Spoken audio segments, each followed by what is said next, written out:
نحمده ونصلي على رسوله الكريم أما بعد فقد قال الله تعالى في القرآن العظيم أعوذ بالله من الشيطان الرجيم بسم الله الرحمن الرحيم وقلنا اهبطوا منها جميعا فإما يأتينكم مني هدى إلى آخر الآية صدق الله العظيم. கண்ணியத்திற்குரிய அல்லாஹ்வின் நல்லடியார்களே, இந்தியாவுடைய சுதந்திர தினத்தை நாளைய தினம் நாட்டு மக்கள் அனைவரும் கொண்டாடவிருக்கிறார்கள். பொதுவாகவே சுதந்திர தினம் வருவதற்கு முன்பு தமிழ்நாட்டின் எல்லா மஸ்ஜிதிலும், இந்தியாவின் பெரும்பாலான மஸ்ஜிதுகளில் சுதந்திரத்தை பற்றி பேசப்படுவது என்பது வழமை. சுதந்திரத்துக்கும் முஸ்லிம்களுக்கும் என்ன சம்பந்தம் என்று பல பேர் கேட்பார்கள். ஆனால் உண்மையிலே நமக்குத்தான் சுதந்திர தினத்தை கொண்டாடுவதற்கு முழு அருகதையும் தகுதியும் இருக்கிறது. இந்திய சுதந்திரத்திற்காக பாடுபட்டவர்களில் நம்முடைய முன்னோர்கள் தான் அதிகமாக இருக்கிறார். ஒரு பத்திரிகை ஆசிரியர், மாற்று மதத்தை சார்ந்த ஒரு பத்திரிகை ஆசிரியர் சொல்லுவார். அவர் எழுதி வைத்திருக்கிறார், குஷ்வந்த் சிங் என்பது அவருடைய பெயர். இந்திய சுதந்திரத்திற்காக முஸ்லிம்கள் இரத்தம் சிந்திய அளவுக்கு மற்றவர்கள் வியர்வை கூட சிந்தவில்லை என்று நாம் சொல்லலை. இன்னொரு சகோதர சமயத்தை சார்ந்த ஒரு எழுத்தாளர் ஆதாரத்துடன் எழுதி வைத்திருக்கிறார். எனவே அந்த சுதந்திர தினத்தை பற்றி, சுதந்திரத்திற்காக நம்முடைய முன்னோர்கள் பட்ட கஷ்டங்களை பற்றி கண்டிப்பாக நாம் அறிந்து கொள்ள வேண்டும். அதை ஜும்மாவிலும் பேசப்படுவதற்கு தகுதியான ஒன்றுதான். சுதந்திர போராட்டத்தினுடைய நேரத்திலே அனைத்து மஸ்ஜிதுகளிலும், ஜும்மா மேடைகளிலும் ஆங்கிலேயர்களுக்கு எதிரான பிரச்சாரங்கள் எல்லா மஸ்ஜிதுகளிலும் நடந்தது. அதனால்தான் ஆங்கிலேயர்கள் மஸ்ஜிதுகளை குறிவைத்து தாக்கினார். 3000 குர்ஆன் பிரதிகள் எரிக்கப்பட்டன. ஆங்கிலேயர்கள் எரித்தார். பல மஸ்ஜிதுகள் இடிக்கப்பட்டன. ஆளுங்கள் குறிவைத்து கொல்லப்பட்டார்கள். விஷால ஆதாரப்பூர்வமாக நான் கடைசியிலே சொல்லுவேன். அதற்கு முன்பு நம்முடைய முன்னோர்கள் பட்ட தியாகங்களை இந்த நாளில் அறிந்து கொள்ள வேண்டும். அதை பேசுவதற்கு முன்பு, இந்தியா என்பது முஸ்லிம்களுக்கும் இந்தியாவுக்குமான ஒரு தொடர்பு, ஒரு பூர்வீகமான ஒரு தொடர்பு. நம்மெல்லாம் இந்திய நாட்டிலே வாழ்வதற்கு மிகவும் தகுதி உள்ளவர்கள் என்று நாம் உறுதியாக சொல்லலாம். ஆதம் அலைஹிஸ்ஸலாம் எங்கே இறங்கினாங்க, இந்தியாவில் இறங்கினார்கள் என்று நான் வாசித்த அந்த ஆயத்தினுடைய விளக்கத்திலே இருக்கும். ரசூலுல்லாஹி ஸல்லல்லாஹு அலைஹி வஸல்லம் மருமகன் அலி ரலியல்லாஹு தஆலா இந்தியாவை பற்றி பெருமையாக சொல்லியிருக்கிறார். அலி ரலியல்லாஹு தஆலா இந்தியாவை பற்றி சொல்லியிருக்கிறார். என்ன சொன்னாங்க தெரியுமா? இந்த பூமியிலே சிறந்த இடம் எது என்பது எனக்கு தெரியும், அது மஸ்ஜிதுல் ஹராம். இந்த பூமியின் கிணறுகளில் மிகச்சிறந்த கிணறு எது என்பதையும் நான் அறிவேன், அது ஜம்சம் கிணறு. மூன்றாவதாக சொன்னாங்க, இந்த பூமியினுடைய நறுமணங்களிலேயே மிகச்சிறந்த நறுமணம் எது என்பதையும் நான் அறிவேன், அது இந்தியாவின் நறுமணம் என்று அலி ரலியல்லாஹு அவர்கள் சொன்னார்.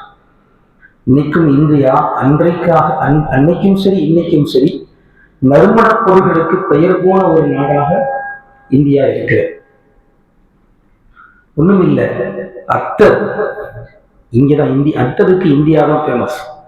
அத்து மட்டுமல்ல, நாம் சாப்பிடுவதற்கு சுவையை, மணத்தை அதிகப்படுத்துவதற்காக நம்ம என்னெல்லாம் சேர்க்கிறோம், பட்டை, லவங்கம், ஏலக்காய், இப்படியெல்லாம் நம்ம வாசனை பொருட்களை சேர்க்கிற பார்த்தீங்கன்னா, இந்த வாசனை பொருட்களுக்கு இந்தியா என்பது பெயர் கூட.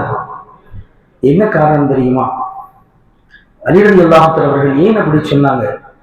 அலி ரலியல்லாஹு அவர்கள் சொல்றாங்க, இந்தியாவுடைய மரங்கள், வாசனை மரங்கள் சொர்க்கத்தோடு தொடர்புபடுத்தப்பட்டிருக்கிறது என்று அறிவுரை எல்லாம் தர சொன்னார். இந்தியாவுடைய இந்த நறுமண மரங்கள் இருக்குது, அந்த வாசனை செடிகள் சொர்க்கத்தோடு தொடர்புடையவை. ஏன் அப்படி சொன்னாங்க? நமக்கு ஒரு வரலாறு தெரியும். ஆதம் அலைஹிஸ்ஸலாம் சொர்க்கத்தில் இருந்தாங்க. சொர்க்கத்தில் இருந்து அல்லாஹ் தஆலா அவர்களை இந்த பூமிக்கு இறக்கினார். எல்லா தப்சீர்களிலும் முக்கியமான தப்சீர்களை எழுதுவாங்க, நஸல ஆதம் அலைஹிஸ்ஸலாம் ஃபில் ஹிந்த். ஆதம் அலைஹிஸ்ஸலாம் இந்தியாவில் இறங்கினார்கள். இந்தியா சொன்னா அன்னைக்கு இலங்கை இந்தியாவோடு சேர்ந்தது. இருந்தாலும் அது இலங்கை பிரிஞ்சிருச்சு அப்படின்னு நினைக்கிறேன். அன்றைக்கு இந்தியா. இன்னைக்கும் ஆதம் அலைஹிஸ்ஸலாமுடைய அந்த அடிச்சுவடுகள், அவர்களுடைய இந்த சின்னங்கள், பாரம்பரியங்கள் எல்லாம் இன்னைக்கு ராமேஸ்வரம் கடல் பகுதிக்கு போனா தெரியும். சேது சமுத்திர திட்டம் சொல்லுவாங்க தெரியுமா? சேது பாலம், ராமர் பாலம் சொல்லுவாங்க. ராமர் பாலம் கிடையாது, அது ஆதம் பாலம் தான். இன்னைக்கு வரைக்கும் இந்திய வரைபடத்திலே அது ஆதம் பாலம் என்றுதான் இருக்கிறது. காரணம் ஆதம் அலைஹிஸ்ஸலாம் நடமாடிய பகுதி. அதே மாதிரி சேது கால்வாய், சேது சமுத்திர திட்டம். சேதுங்கிறது யாரும் அல்ல, ஆதம் அலைஹிஸ்ஸலாமுடைய மகன்கள்ல ஒரு மகனுக்கு பேரு ஷீத் அலைஹிஸ்ஸலாம். அவருடைய பெயர் தான் அப்படியே வருகை சேது என்பதாக மாறிய. ஆதம் அலைஹிஸ்ஸலாமுடைய மகன்களுடைய அடக்கஸ்தலம் இருப்பதாக சொல்லப்பட்டு தமிழ்நாட்டில் இருப்பதாக சொல்லப்படுகிறது. அந்த அளவுக்கு உறுதியான இருந்தாலும் ஓரளவுக்கு ஆதம் அலைஹிஸ்ஸலாம் வாழ்ந்த பகுதி என்று பார்க்கும்போது அந்த இந்திய பகுதி. ஆதம் அலைஹிஸ்ஸலாம் ஹஜ்ஜுக்கு போனாங்க, 40 தடவை ஹஜ்ஜுக்கு போனாங்க. எங்கிருந்து ஹஜ்ஜுக்கு போனாங்க? இந்தியாவிலிருந்து ஹஜ்ஜுக்கு போனார்கள் என்றுதான் தப்சீர்களில் நாம் ஹதீஸ்களில் பார்க்கிறோம். அதனால இந்த உலகத்திலே இந்தியா என்பது இந்தியாவுக்கும் இஸ்லாமுக்கும் உள்ள தொடர்பு, முதல் இந்தியர் முதல் முஸ்லிம் என்று நாம் சொல்வதாக இருந்தால் நபி ஆதம் அலைஹிஸ்ஸலாம் அவர்களை சொல்லலாம். இந்தியாவின் மூத்த குடிமகன், முதல் குடிமகன் யார்? ஒரு முஸ்லிம். இதைவிட என்ன பெருமை? இதைவிட பெருமை என்ன வேண்டும்? நாம் முஸ்லிம் என்று சொல்வதில் இருக்கக்கூடிய பெருமைக்கு அடுத்தபடியாக நாம் இந்தியர் என்று சொல்வதிலே நமக்கு பெருமை இருக்கிறது. என்ன காரணம்? அந்த அளவுக்கு நாம் பூர்வீகமான குடிமக்கள். காபத்துல்லாவுக்கு போறோம், ஹஜருல் அஸ்வதை முத்தமிடுகிறோம். ஹஜருல் அஸ்வதை முத்தமிடுவதற்கு எவ்வளவு போட்டி போடுகிறோம். சொர்க்கத்துக்கள், அந்த சொர்க்கத்துக்கள் இப்ராஹிம் அலைஹிஸ்ஸலாம் காலம் வரைக்கும் எங்க இருந்தது தெரியுமா? இந்தியாவில் தான் இருந்தது. இந்தியாவுக்கு யார் கொண்டு வந்தாங்க? ஆதம் அலைஹிஸ்ஸலாம் கொண்டு வந்தாங்க. தப்சீரில் எழுதுறாங்க, ஆதம் அலைஹிஸ்ஸலாம் சொர்க்கத்தை விட்டு இறங்கி வரும்போது ஹஜருல் அஸ்வதையும் அவங்கதான் கொண்டு வந்தாங்க. இது எப்படி நாம் வரலாற்றில் அறிந்து கொள்கிறோம்? இப்ராஹிம் அலைஹிஸ்ஸலாம் அவர்களுக்கு அல்லாஹ் தஆலா காபத்துல்லாஹ்வை கட்ட சொன்னான், புதுப்பித்து கட்ட சொன்னாங்க. இப்ராஹிம் அலைஹிஸ்ஸலாம் கட்டினாங்க. கட்டும்போது கடைசியாக ஒரு கல் வைக்க வேண்டிய இடம் மிச்சம் இருக்கு. மகனை பார்த்து சொல்றாங்க, மகனை எங்கிருந்தாவது ஒரு கல் கொண்டு வா, இந்த இடத்தை அடைக்கணும். மகனா இஸ்மாயில் அலைஹிஸ்ஸலாம் ஏற்கனவே அங்க எந்த கொத்தனாரும் கிடையாது, எந்த ஒரு சித்தாலும் கிடையாது. தந்தையும் மகனும் சேர்ந்துதான் காபத்துல்லாவை கட்டினார்கள். ரொம்ப கிளைப்பா இருக்குது அப்படின்னு சொன்னாலும் கொஞ்ச நேரம் கழிச்சு அதை எடுக்கிறதுக்கு போயிட்டாங்க, கல்லை எடுக்கிறதுக்கு போயிட்டாங்க. போயிட்டு வரும்போது பார்த்தா அங்கே கல் வைக்கப்பட்டிருக்கிறது. அந்த கல் என்ன கல் அல்ல, ஹஜருல் அஸ்வத் கல். இது என்ன இந்த கல்?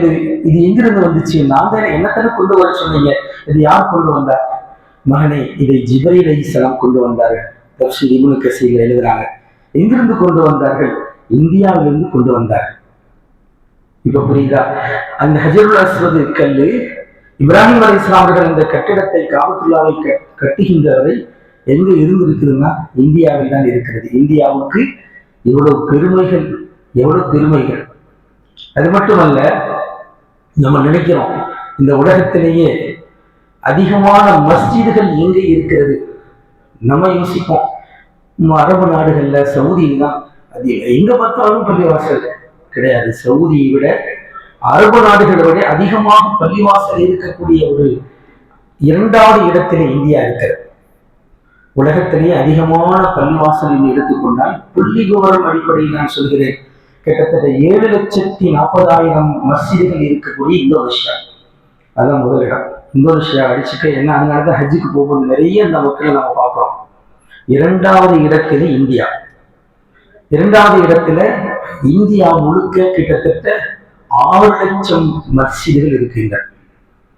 நம்ம இந்த நாட்டிலே சிறுபான்மை என்று நாம் சொல்கிறோம், ஆனால் இந்தியாவில் 6 லட்சம். சவுதியில எத்தனை பள்ளிவாசல் தெரியுமா? 94,000 மஸ்ஜிதுகள். எதுங்க சவுதியில 94,000, இந்தியாவில் 6 லட்சமா பள்ளிவாசல்? ஆமா, இந்தியா பெரிய நாடு. இந்தியா பெரிய நாடு. இந்தியாவை கவனித்து பார்க்கும் போது சவுதி என்பது ஒரு சின்ன நாடு. 6 லட்சம் மஸ்ஜிதுகள் இந்த இந்தியாவிலே இருந்து கொண்டிருக்கிறது. முகலாய மன்னர்கள் 800 வருஷங்கள் இந்த நாட்டை ஆண்டார்கள். இப்ப நம்ம நினைக்கிறோம், இத்தனை பாரம்பரியம் கொண்ட இந்த இந்தியா எதனால? இப்ப நான் ஆரம்பத்தில் ஒரு விஷயத்தை நான் சொல்ல வந்தேன். ஆதம் அலைஹிஸ்ஸலாம் இந்த பூமிக்கு இறங்கும் போது ஹஜருல் அஸ்வதையும் கொண்டு வந்தார்கள், சொர்க்கத்தின் இலை தலைகளையும் கொண்டு வந்தார்கள். அந்த இலை தலைகளை ஹிந்துன்னு சொன்னாலே இந்துஸ்தான், இந்தியா அப்படிங்கிறதா தப்சீர்ல. அதை இந்தியாவிலே முடிந்தவரை அவர்கள் எல்லா இடங்களிலும் தூவினார்கள். அந்த வாசனைகள் தான், அந்த வாசனை இலைகள் தான் இன்றைக்கு இந்தியா வாசனை திரவியங்களுக்கு பெயர் போன ஒரு நாடாக இருப்பதற்கு காரணம் அதுதான். இன்னைக்கு அத்தருக்கு ஃபேமஸ் இந்தியா தான். இந்தியாவுடைய அத்தரை அடிச்சுட்டு எதுவுமே இல்லை. என்ன காரணம்? ஆதம் அலைஹிஸ்ஸலாமுடைய பரக்கத். அப்ப இவ்வளவு பூர்வீகமான இந்த நாடு, இந்த இந்தியா.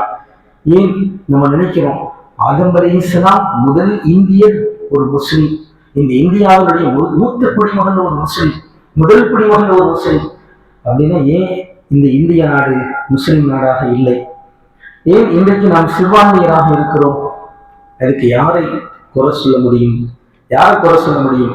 இந்த இந்தியாவை ஆட்சி செஞ்சாங்களே 800 வருஷம் அந்த முகலாய மன்னர்கள், எல்லாத்தையும் குறை சொல்ல முடியாது. அதில் சில பேர் நல்லவர்கள், அவுரங்கசீப் மாதிரி உள்ளவர்கள் எல்லாம் சிறந்தவர்கள், நல்லவர்கள், இறைநேசர். ஆனால் மற்றவங்க எல்லாம் சரி கிடையாது. அவங்களுக்கெல்லாம் நாட்டை ஆளணுங்கிற ஆசை இருந்துச்சே தவிர மற்றபடி இஸ்லாத்தை மக்களுக்கு எடுத்து சொல்லணும், மார்க்கத்தை பரப்பணும் அப்படிங்கிற எண்ணம்லாம் கிடையாது. ஒண்ணும் இல்லை. முகலாய மன்னர்கள்ல எத்தனை பேர் ஹஜ்ஜுக்கு போயிருக்காங்கன்னு பார்த்தா கிடையாது. ஹஜ்ஜுக்கு போனவங்க ரொம்ப கம்மி தான். பெரும்பாலானவர்கள் ஹஜ்ஜுக்கு போகல. இதிலிருந்தே தெரிஞ்சுக்கலாம் மார்க்கப்பட்ட அந்த முகலாய மன்னர்களுக்கு எந்த அளவுக்கு இருந்தது. மன்னர் அக்பரை பத்தி சொல்லவில்லை. இந்தியாவிலே அனாச்சாரங்களை நிறைய கொண்டு வந்தவர் அக்பர் தான். தீன இலாஹி அப்படின்னு சொல்லி அது மாற்று மதத்தினுடைய கலாச்சாரங்களை எல்லாம் கொண்டு வந்து, அதனால்தான் இந்த 800 வருடங்கள் இந்தியாவை ஆண்ட இந்த மன்னர்கள் சரியில்லை. அல்லாஹ்வுடைய அச்சம் அவர்களுக்கு கிடையாது, இறையச்சம் கிடையாது. அதனால்தான் இன்றைக்கு இந்தியா இப்படி இருக்கிறது. நாங்கள் சிறுபான்மை மக்களாக இருக்கிறோம். இருந்தாலும் இந்தியாவை பற்றி ரசூலுல்லாஹி ஸல்லல்லாஹு அலைஹி வஸல்லம் கவலைப்பட்டாங்க. ரசூலுல்லாஹி ஸல்லல்லாஹு அலைஹி வஸல்லம் இந்தியாவை பற்றி கவலைப்பட்டாங்களா? நமக்கு அந்த வரலாறு கண்டிப்பாக தெரிய வேண்டும். இன்னைக்கு ஏர்வாடியிலே இப்ராஹிம் ஷஹீத் வலியுல்லாஹ் அடங்கி இருக்கிறார்கள். அசல் ஏர்வாடி என்பது இந்த நாட்டு பேர் கிடையாது, தமிழ்நாட்டு பேர் கிடையாது. ஏர்பாட் என்கிற அரபு நாட்டு பெயர். ரசூலுல்லாஹி ஸல்லல்லாஹு அலைஹி வஸல்லம் அவர்கள் அந்த அரபு மண்ணிலே வாழ்ந்த இப்ராஹிம் ஷஹீத் அவர்களுடைய கனவிலே வந்து இந்தியாவுக்கு சென்று நீங்கள் இஸ்லாத்தை பரப்புங்கள் என்று கனவிலே சொல்கின்றார்கள். இது அவருடைய வரலாற்றிலே ஆதாரப்பூர்வமாக எழுதப்படுகிறது. இப்ராஹிம் ஏர்வாடியிலே அடக்கம் செய்யப்பட்டிருக்கக்கூடிய இப்ராஹிம் ஷஹீத் வலியுல்லாஹ் உண்மையிலே இந்தியாவிலே தென்னகத்திலும் அதே மாதிரி வட மாநிலங்களும் இஸ்லாம் எப்படி பரவியது என்று சொன்னாலே அது ஒரு நீண்ட ஒரு வரலாறு. அதை சுருக்கமாக நாம் தெரிந்து கொள்வோம். இப்போ கனவிலே ரசூலுல்லாஹி ஸல்லல்லாஹு அலைஹி வஸல்லம் தோன்றி நீங்கள் இந்தியாவுக்கு சென்று இஸ்லாத்தை பரப்புங்கள் அப்படின்னு சொல்றாங்க. அப்ப எந்த அளவுக்கு ரசூலுல்லாஹி கனவிலே நபி ஸல்லல்லாஹு அலைஹி வஸல்லம் நல்லோர்களுடைய கனவிலே நபி ஸல்லல்லாஹு அலைஹி வஸல்லம் தோன்றுவது என்பது சாத்தியமான விஷயம்தான். அதை நாம் மறுக்க முடியாது. இவருடைய வரலாற்றில் இப்படி இருக்கிறது. கனவுல வந்து நபி ஸல்லல்லாஹு அலைஹி வஸல்லம் சொன்னாங்க அப்படின்னு சொன்னா அது உண்மையான செய்தியாகத்தான் இருக்கும். உடனே அங்கிருந்து அரபு மக்கள் தன்னுடைய நண்பர்கள் 3000 பேரோடு இப்ராஹிம் ஷஹீத் வலியுல்லாஹ் அவர்கள் புறப்பட்டு இந்தியாவுக்கு வருகின்றார். இந்தியாவில் எனக்கு அரபுக்கடல் வழியாகத்தான் அந்த வணிகங்களை நினைக்கலாம். இப்போ அந்த மாதிரி அரபுக்கடல் ஓரமாக அப்படியே காயல்பட்டணம் அந்த மாதிரி வந்து பல ஊர்களுக்கு வந்து பல ஊர்களிலும் அவர்கள் தங்கி மிகப்பெரிய ஒரு பெரிய ஊர்ல தங்குவாங்க. அங்கே இருந்து கொண்டு தன்னுடைய நண்பர்களை தன்னுடைய தோழர்களை பல இடங்களுக்கும் அனுப்பி அவர்கள் இஸ்லாத்தை எடுத்து சொல்வதற்காக வருவார்கள். அதனாலதான் தென்னிந்தியாவில் நம்மெல்லாம் நம்முடைய மூதாதையர்கள் எல்லாம் ஒரு நேரத்திலே முஸ்லிம் அல்லாதவர்களாக இருக்கலாம். ஆனால் எப்படி முஸ்லிமானார்கள்? இப்படித்தான். இந்தியாவுக்கு இஸ்லாம் வந்ததற்கு பல காரணங்கள் இருக்கிறது. இதுவும் ஒன்று. அப்ப தென்னிந்தியாவிலே பல இடங்களிலே இஸ்லாம் இப்படி பரவியது. அப்படி மதுரையிலே எல்லாம் அந்த ஊராய் போகும் பொழுதும் யாரும் எதிர்ப்பு தெரிவிக்கவில்லை. இதெல்லாம் அவருடைய வரலாறு 700-800 வருஷங்களுக்கு முன்னாடி கூட வரலாறு. மதுரையில தங்கி இருக்கும் போது மட்டும் அங்க ஒரு திருப்பாண்டியன் அப்படிங்கிற ஒரு அரசன் ஆட்சி செய்து கொண்டிருந்தான். திருப்பாண்டியன் மதுரையன். இந்த திருப்பாண்டியன் என்ன பண்ணா, இங்கிருந்து வரீங்க, எதுக்கு வரீங்க? நாங்க யாரையும் கட்டாயப்படுத்தி எங்களுடைய மார்க்கத்தை நாங்கள் சொல்ல மாட்டோம். அஹிம்சை அடிப்படையிலே நாங்க எங்களுடைய மார்க்கத்தை சொல்ல வந்திருக்கோம்.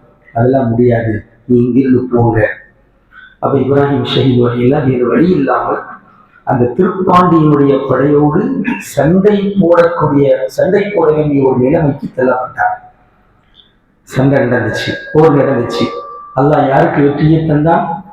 இப்ராஹிம் ஷஹீத் வலியுல்லா அவர்களுக்கு தான் வெற்றியை தந்தார். இப்ராஹிம் ஷஹீத் வலியுல்லா மதுரையை ஆட்சி செய்தார்கள்.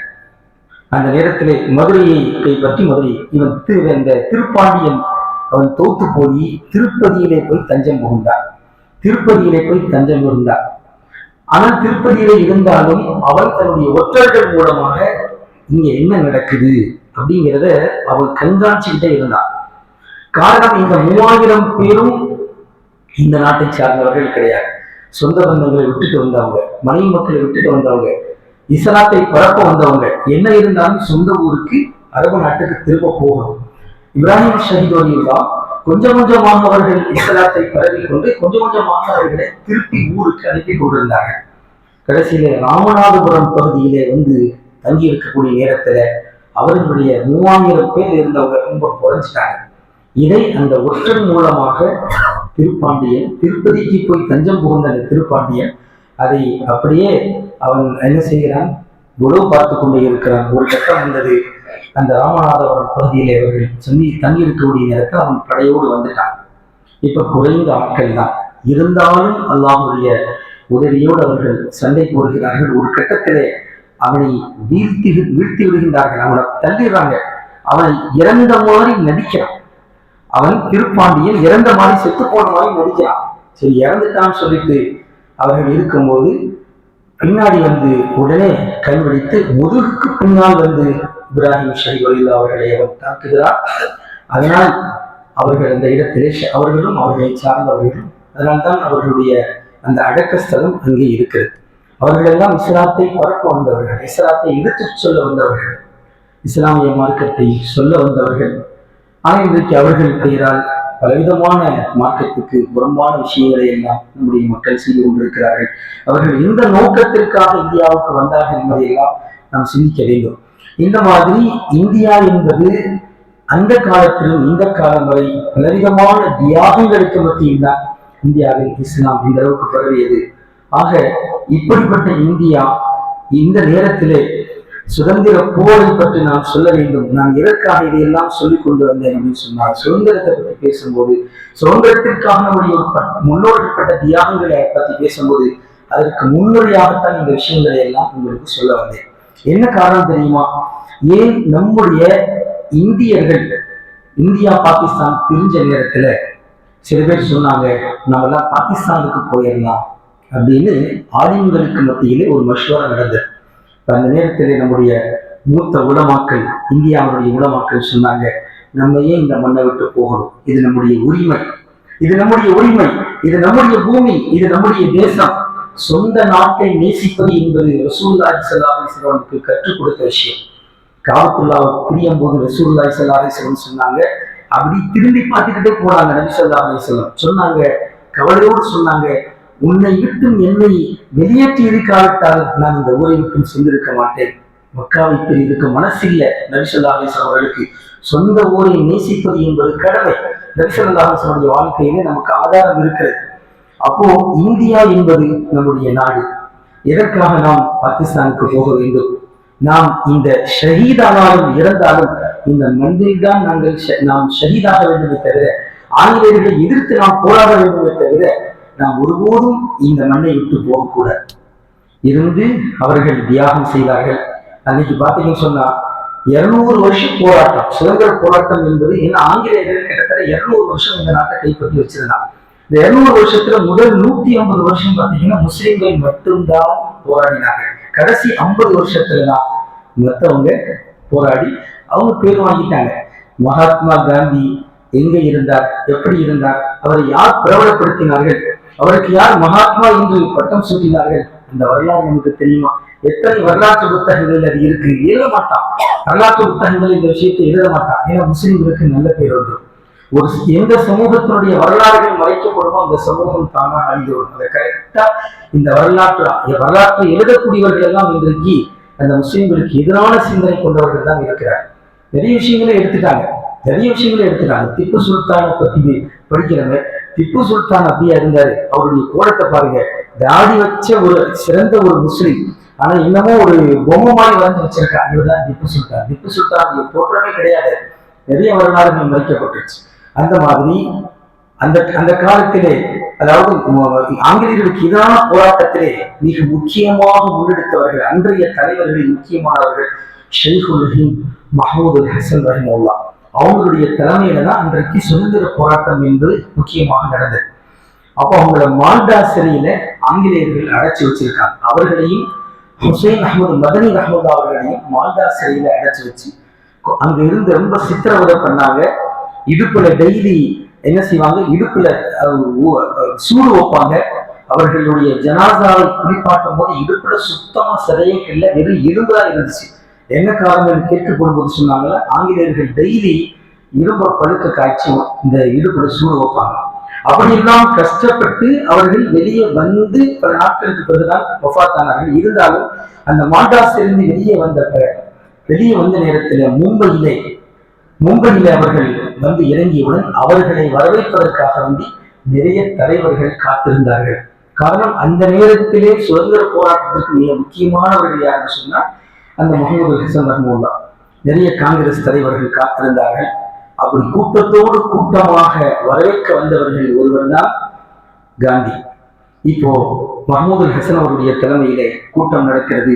அடுத்து நம்முடைய சுதந்திர போராட்டத்திற்காக வேண்டி யாரை நாம் தலைமையாக நியமிக்கலாம் என்று இந்த ஒரு பேச்சு வரக்கூடிய நேரத்துல நம்முடைய மௌலானா மஹமூது ஹசன் ரஹ்மத்துல்லா அவங்க தான் சொன்னாங்க, எனக்கு தெரிந்து சுதந்திர போராட்டத்துக்காக ஒரு முஸ்லீம் தலைவராக இருக்கிறதை விட ஒரு நம்முடைய சகோதர சமயத்தை சார்ந்த இந்த நாட்டில் இந்துக்கள் அதிகமாக வசிக்கிறாங்க, அதனால் இந்து மதத்தை சார்ந்த ஒரு நல்ல மனிதர் தலைவராக இருந்தால் நன்றாக இருக்குமே, காந்தியை போடலாமே என்று காந்தியை தலைவராக போட சொன்னது, தலைவராக முன்மொழிந்தது நம்முடைய ஷேகுல் ஹிந்த் மஹமூது ஹசன் ரஹிமுல்லா அவரா.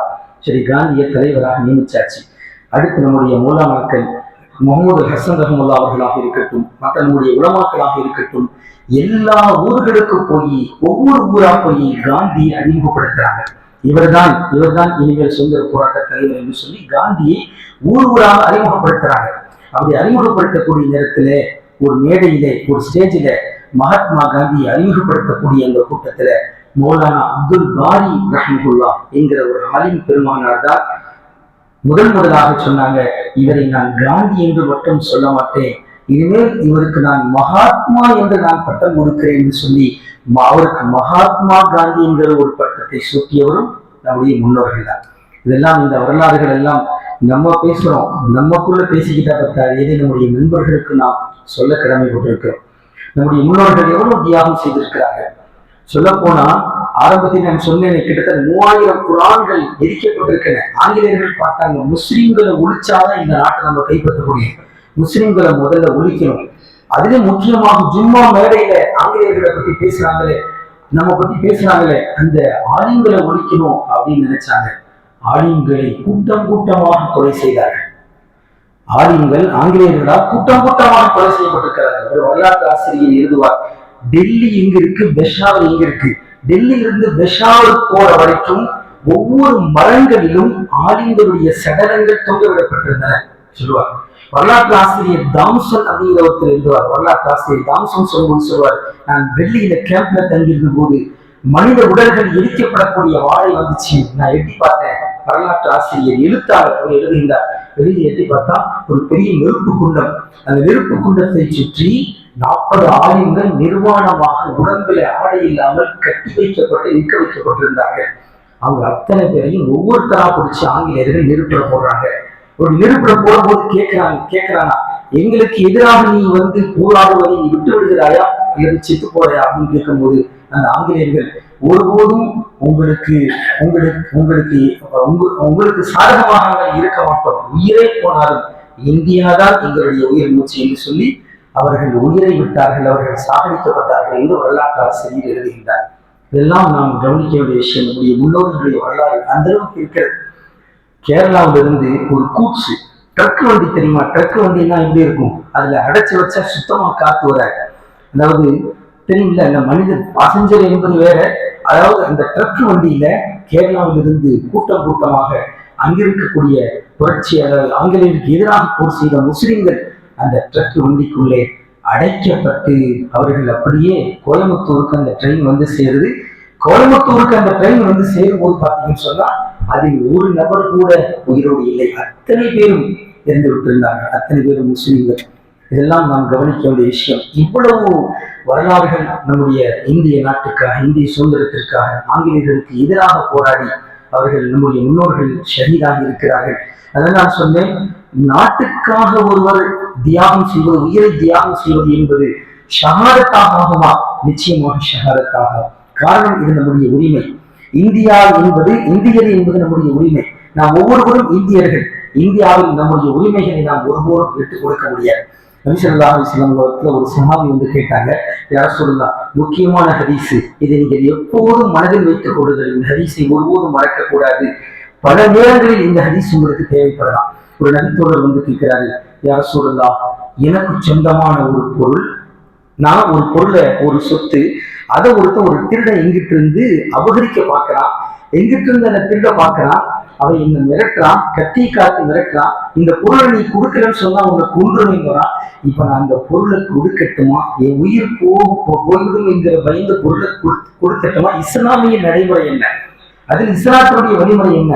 சரி, போனா போகுது அப்படின்னு சொல்லி அந்த பொருளை நான் அவங்கிட்ட கொடுத்து விடட்டுமா, அல்லது அவனோடு என்னுடைய பொருளை காப்பாற்றிக் கொள்வதற்காக சண்டை போடட்டுமா? நபி ஸல்லல்லாஹு அலைஹி வஸல்லம் இதுல இஸ்லாமிய நடைமுறை என்ன, எது நல்லது என்று அவர் கேட்கிறார். அந்த சஹாபி கேட்கும்போது நபி ஸல்லல்லாஹு அலைஹி வஸல்லம் சொன்னாங்க, நீ விட்டு கொடுக்க கூடாது, உன்னுடைய உரிமையை நீ மீட்பதற்காக அவனோடு சண்டை போட வேண்டும். நபி ஸல்லல்லாஹு அலைஹி வஸல்லம் கேட்டு, இது உன்னுடைய உரிமை.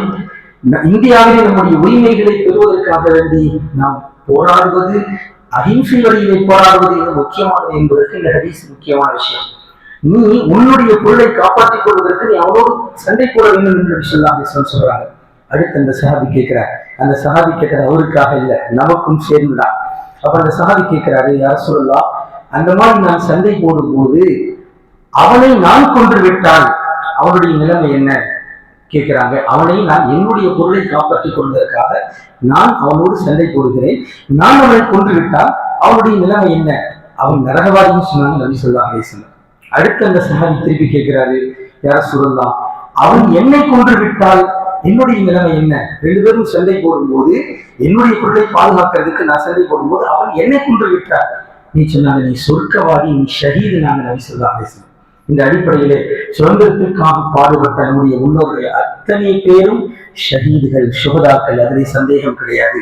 நாட்டுக்காக, இந்த இந்திய நாட்டுக்காக தியாகம் செய்த நம்முடைய முன்னோர்கள் அத்தனை பேரும் ஷஹீதுகள் என்பதிலே சந்தேகம் கிடையாது. காரணம், இது நம்முடைய உரிமை, நம்முடைய இந்தியா, நம்முடைய நாடு, இங்குதான் நம்முடைய வசிப்பிடம் இருக்கிறது. இதெல்லாம் நீங்கள் கவனத்திலே கொள்ள வேண்டும். அதே மாதிரி அந்த காலத்தில் நம்முடைய முன்னோர்களுடைய வரலாறுகள் நிறைய இருக்கிறது. எங்கே சுதந்திர தினம் கொண்டாடப்பட்டால், கொடியேற்றப்பட்டால் அதிலே நீங்கள் பங்கெடுத்துக் கொள்ளுங்கள். காரணம், நிச்சயமாக அதுக்கும் இதற்கும் சம்பந்தமில்லை என்று நினைக்க வேண்டாம். சுதந்திரத்தை கொண்டாடுவதிலே நமக்குத்தான் முக்கியமாக இருக்கிறது. காரணம், இந்தியாவுக்கும் முஸ்லிம்களுக்கும் மத்தியிலே ஒரு பூர்வீகமான தொடர்பு இருக்கிறது என்பது மட்டுமல்ல. இன்னைக்கு இந்தியா கேட்ல பார்த்தீங்கன்னு சொன்னா, டெல்லியில் இருக்கக்கூடிய இந்தியா கேட்ல யாரெல்லாம் இந்த சுதந்திரத்திற்காக வேண்டி தியாகம் செய்தார்கள் என்று அந்த நினைவு சின்னத்திலே பெயர்கள் கொடுக்கப்பட்டிருக்கிறது. அதில் அதிகமான பெயர்கள் முஸ்லிம்களுடைய பெயர் தான் இன்னைக்கும் ஆதாரங்கள் இருந்து கொண்டிருக்கிறது. அதனால இந்த சுதந்திரத்திற்காக வேண்டி போராடியதிலே நம்முடைய முன்னோர்களுடைய பங்கு அதிகமாக இருக்கிறது என்பதை எல்லாம் இன்ஷா அல்லாஹ் கவனத்திலே வைக்க வேண்டும். இது சம்பந்தமாக நிறைய செய்திகள் இருந்தாலும் கூட நேரம் குறைவாக இருக்கிறது. எனவே நாம் இதை கவனத்திலே வைக்க வேண்டும். நம்முடைய முன்னோர்களுடைய தியாகங்களை நாம் எண்ணி பார்க்க வேண்டும். நாளை தினம் சுதந்திர தினம் கொண்டாடப்படக்கூடிய நேரத்திலே இந்த செய்திகளை எல்லாம் நீங்கள் மட்டும் மனதில் வைத்துக் கொள்ளாமல் இதை பரப்புங்கள். இங்கெல்லாம் மாற்று மத நண்பர்கள் இருக்கிறார்கள், எல்லோரும் சேர்ந்த விஷயத்தை இப்படியெல்லாம் உங்களுடைய வரலாறு இருக்கிறது என்று சொல்லுங்கள். அல்லாஹ் ஷாஹாலா இந்த அனைவருக்கும் அருள் புரிவானாக. வாசுதா அல்ஹம்துலில்லாஹி ரப்பில் ஆலமீன். அஸ்ஸலாமு அலைக்கும் வரஹ்மத்துல்லாஹி வபரகாத்துஹு.